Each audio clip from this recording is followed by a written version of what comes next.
Terima kasih anak-anakku yang sudah bergabung di pelajaran sejarah peminatan kelas 10. Sebelum mulai, marilah kita semuanya berdoa menurut agama dan kepercayaan masing-masing. Berdoa mulai. Ya, terima kasih. Sekarang yang akan kita pelajari di bab 2 ini yaitu mengenai sumber dan penelitian sejarah.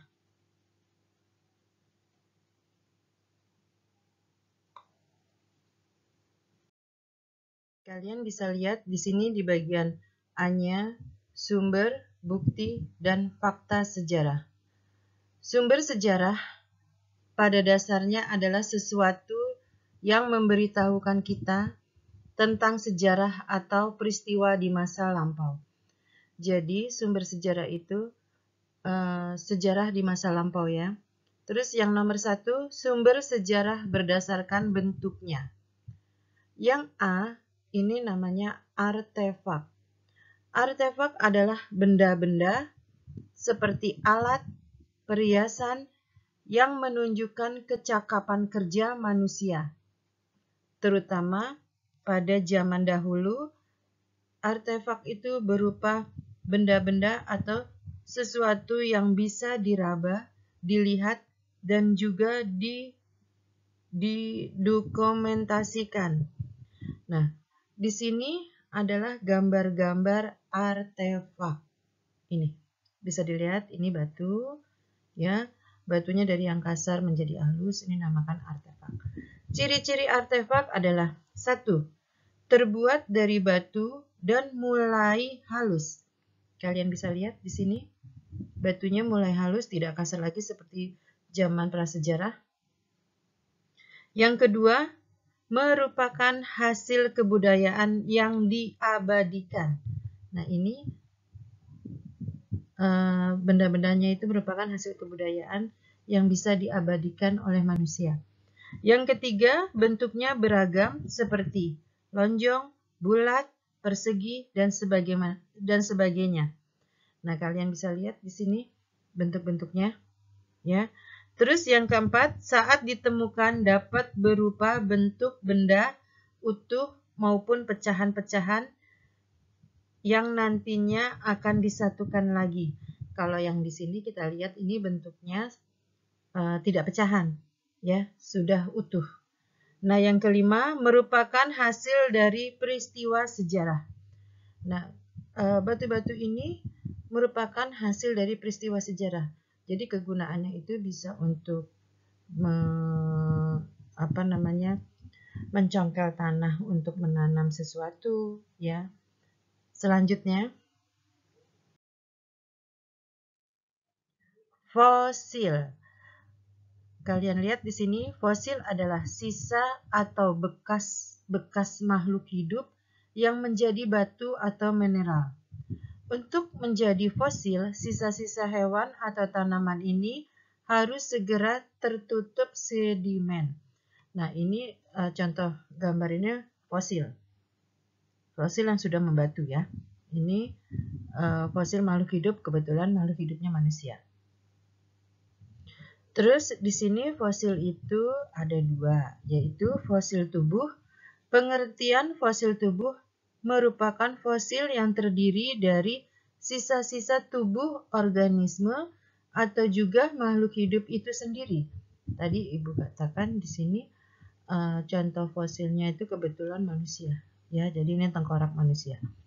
Terus yang kedua, fosil jejak.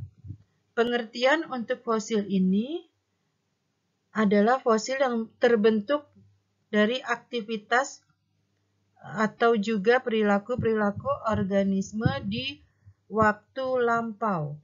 Kebetulan fosil jejaknya ini telapak kaki. Yang digambar ini kalian bisa lihat, ini telapak kaki manusia, ya. Bukan zaman sekarang tapi zaman dahulu. Selanjutnya, yang C, sumber tertulis atau tekstual. Sumber tertulis atau tekstual adalah sumber sejarah yang diperoleh melalui peninggalan-peninggalan tertulis. Ya. Di sini tertulis itu catatan peristiwa yang terjadi di masa lampau. Jadi bisa berupa prasasti, dokumen, naskah, piagam, surat kabar, dan lain-lain. Jadi sumber tertulis itu bentuknya itu bisa prasasti, bisa dokumen, bisa naskah. Ya. Kelebihan sumber tertulis, nih dilihat di sini, memiliki informasi yang sangat detail. Kalau kita bicara prasasti, pasti di sini memiliki informasi yang sangat detail. Jadi isinya itu mendetil sekali. Terus sumber tekstual memiliki kredibilitas yang sangat tinggi. Jadi sumber tertulis itu kredibilitasnya itu sangat tinggi karena sudah diuji ya. Terus di sini yang ketiga, sumber tekstual masih bersifat autentik. Autentik itu berarti yang bersifat sempurna, yang bersifat asli. Dilihat lagi di sini, kekurangan dari sumber tertulis ada dua. Yang pertama, sumber tertulis dapat dipalsukan. Kenapa di sini disebutkan dapat dipalsukan? Bisa jadi kalau ada orang yang memegang naskah, tapi sama orang itu diganti-ganti tahunnya atau diganti kronologisnya bisa. Karena di sini kelemahannya dapat dipalsukan. Nah, yang kedua, terlalu banyak informasi di dalamnya sehingga harus dipilih informasi yang valid. Jadi contohnya tadi kita temukan naskah. Nah, di sini infonya banyak mengenai misalnya naskah mengenai Kerajaan Sriwijaya. Nah, naskah Kerajaan Sriwijaya itu banyak sekali. Jadi harus dicari informasi yang benar-benar valid, yang benar-benar benar tanpa dipalsukan. Ya. Selanjutnya. Kalian lihat di bagian D, sumber lisan atau non-tekstual.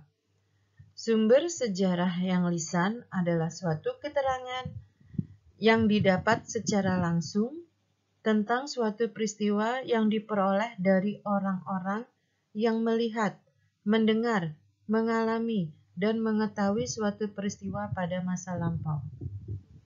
Ya, jadi sumber lisan itu orang yang mengalami kejadian itu, ya, secara langsung. Kelebihan dari sumber lisan ada dua. Pengumpulan data dapat dilakukan dengan adanya komunikasi dari dua arah. Contohnya kalau kita pengen bikin biografi seseorang, berarti kita harus bertemu dengan seseorang. Misalnya kita pengen biografi Presiden Jokowi, berarti Ibu harus ketemu dengan Presiden Jokowi. Ada komunikasi dua arah, yang wawancara dengan yang akan diwawancarai. Ya. Terus yang kedua, sumber lisan dapat dijadikan bahan pelengkap dari kekurangan data yang belum termuat dalam sumber tertulis. Tadi kan sumber tertulis disebutkan sebelumnya, sumber tertulis itu salah satunya naskah, dokumen ya. Nah, kalau naskah mengenai Kerajaan Majapahit itu belum lengkap, tapi kita tahu ada orang yang mengetahui tentang Kerajaan Majapahit, bisa ditanyakan. Jadi sebagai pelengkap, ya.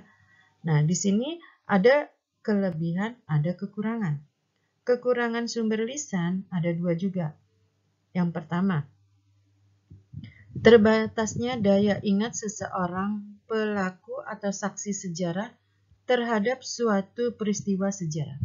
Tadi, kalau kita pengen bikin mengenai peristiwa G30S, dan kebetulan kita menanyakan saksi mengenai G30S, bisa jadi yang kita tanyakan itu orangnya sudah tua, daya ingatnya kurang. Benar nggak dulu dia ngomongnya seperti ini? Ya, ini kekurangannya. Terus di sini yang kedua, subjektivitasnya dalam penulisan sejarah cenderung membesar-besarkan peranannya dan menutupi kekurangannya dalam proses wawancara. Tadi, contohnya, kalau kita pengen bikin biografi Presiden Soeharto, kalau Ibu suka dengan Presiden Soeharto, pasti nanti di sininya subjektivitasnya dalam penulisan cenderung dibesar-besarkan. Ya, karena apa? Karena Ibu suka dengan Presiden Soeharto. Nggak mungkin Ibu di buku itu Ibu jelek-jelekin. Ya, Itu maksudnya. Nah, selanjutnya. Ya, sekarang mengenai sumber sejarah yang berupa video, nanti kalian lihat sendiri ya. Selanjutnya. Ya, nah, ini adalah prastasi Kedukaan Bukit. Yang tadi sudah film dengan prastasi, ini adalah contoh dari sumber sejarah tertulis.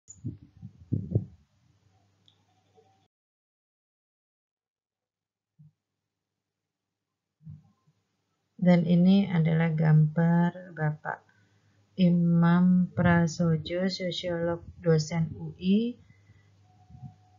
Tadi diperhatikan ya nak, video dengan gambar-gambar sumber sejarah. Terima kasih untuk anak-anak yang sudah belajar sejarah peminatan. Mohon maaf bila ada kata-kata ibu yang kurang berkenan.